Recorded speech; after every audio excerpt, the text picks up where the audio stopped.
মহারাজের একটা খুব ভালো অভ্যাস ছিল, শুয়ে শুয়ে অনেকক্ষণ বই পড়তেন। বই পড়তে পারতেন না। শুতেন কেমন, পুরো আমাদের মতন ওইভাবে শুতেন না, জাস্ট কিছুটা হাফ মতন আর কি, 75% উনি এরকম ঢেলান দিয়ে থাকতেন বিছানার মধ্যে, দুটো বালিশ টালিশ নিয়ে এভাবে আর বই পড়তেন। ভীষণ বই পড়তে ভালোবাসতেন।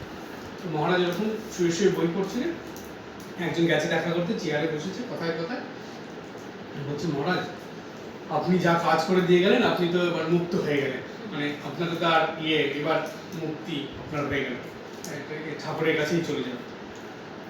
মহারাজ ওরকম করে ছিলেন, বইটা ছিল হাতে, বইটা পাশে রেখে পুরো উঠে বসে বললেন মহারাজ। মহারাজ উঠে বলছে, উঠে পড়ে তার মুখের দিকে তাকিয়ে বলছে, কি বললে তুমি? মুক্তি? কে চায় মুক্তি? আমি কখনো বলেছি আমি মুক্তি চাই?